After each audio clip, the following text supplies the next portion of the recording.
मैं तलाक नहीं चाहती, साथ रहने के लिए क्या करूं?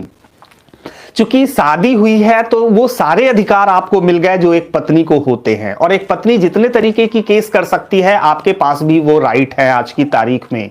और वो अगर शादी के बाद ऐसा कर रहा है तो आपने सेक्शन 9 का केस बहुत अच्छा डाला हुआ है। 125 भी मेंटेनेंस तो चाहिए, खर्चा दे, वो गवर्नमेंट जॉब में है तो खर्चे के लिए वो लायबल है। और इसके बाद आप डोमेस्टिक वायलेंस डीवी एक्ट का केस फाइल कर सकते हो। 498A का भी, अगर आपको लगता है कि वो दहेज मांगा, पहले तो प्यार से शादी हुई, प्यार मोहब्बत के बेसिस पे, अब वो कहते हैं भाई दहेज दो, इतने पैसे दो, तो ऐसे केसेस हो सकते हैं। आप देख लो, आप रहना चाहते हो तो मीडिएशन करें। सेक्शन 9 में भी जज साहब को बोलें कि सर मुझे मीडिएशन में भेजें, दूसरी पार्टी के साथ मीडिएशन करें।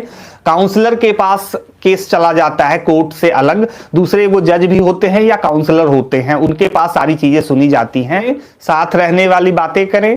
Court husband staying with other women without getting divorced, what action will be taken against him? आप उनके खिलाफ पुलिस में कंप्लेंट दे सकते हो, कोर्ट में क्रिमिनल कंप्लेंट आप फाइल कर सकते हो कि वो गलत तरीके से, टॉर्चर है, क्रूएलिटी है ये, किसी और वुमेन के साथ जुड़ना।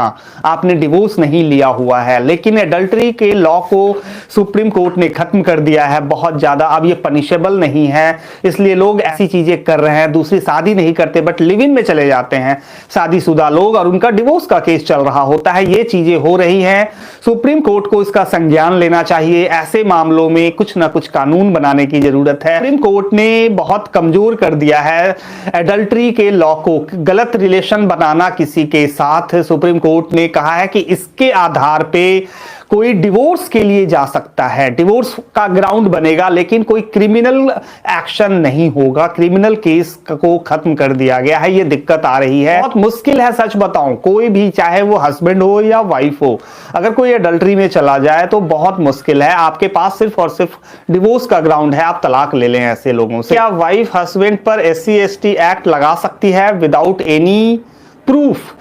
बहुत आसान नहीं होगा वाइफ के लिए SC/ST एक्ट लगाना विदाउट प्रूफ। मैं बता दूं, ये एक सामाजिक लॉ है। अब हस्बैंड वाइफ के बीच की बातें बहुत प्राइवेट होती हैं, तो इनको प्रूफ करना आसान नहीं होगा। ऐसे हस्बैंड वाइफ के मामलों में इस तरीके का केसेस अगर कोई करता है तो उसको बहुत सीरियस पुलिस नहीं लेती।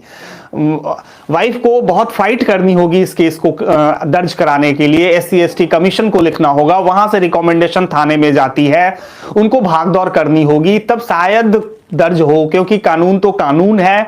हस्बैंड भी है, अगर उसने SC/ST के प्रावधानों का वायलेशन किया है तो उसको जवाब तो देना होगा। 125 CRPC में खर्चा ना दे तो क्या होगा? बहुत मुश्किल है। आप खर्चा नहीं दोगे तो हर डिफॉल्ट के लिए, अगर हर मंथ का कोई खर्च फिक्स किया गया है तो हर उस महीने के खर्चे के लिए आपको 1 महीने की जेल हो जाएगी, आपको जेल भेज दिया जाएगा, आपको परेशानी हो जाएगी।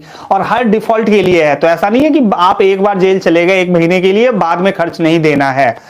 हर डिफॉल्ट के लिए, अगले खर्चे के लिए फिर जेल का प्रावधान है। जज के पास बहुत पावर है, तो खर्चा नहीं देना सॉल्यूशन नहीं है। आपको लगता है कि ये गलत ऑर्डर हुए हैं तो आप अपील में जाकर चैलेंज करें।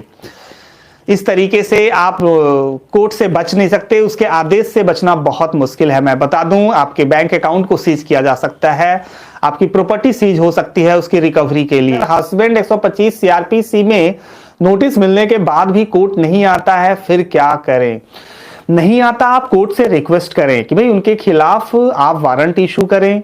उनके खिलाफ पेस्टिंग के ऑर्डर होते हैं, उनके घर पे चिपकाएंगे, एक बंदा कोर्ट का जाएगा, नोटिस को वहां पेस्ट कर देगा उनके दरवाजे पे।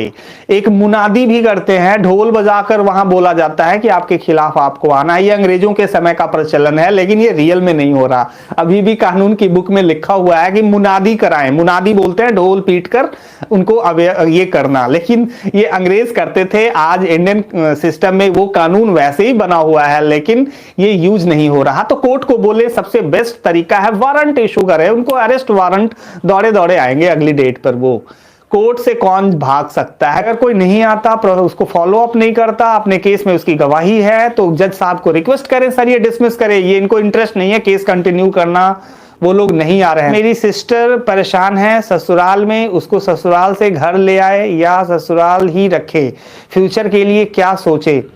ऐसा है, घर भाई कहीं कोई ऐसी घटना ना हो जाए, उनको अगर आप वहीं रखते हो, अगर वो परेशान हैं तो पहली जरूरत है उनको प्रोटेक्ट करें। भाई जीवन बहुत बचानी जरूरी है, बाकी चीजें बाद में देखी जाएंगी, उनको परेशानी में ना छोड़ें।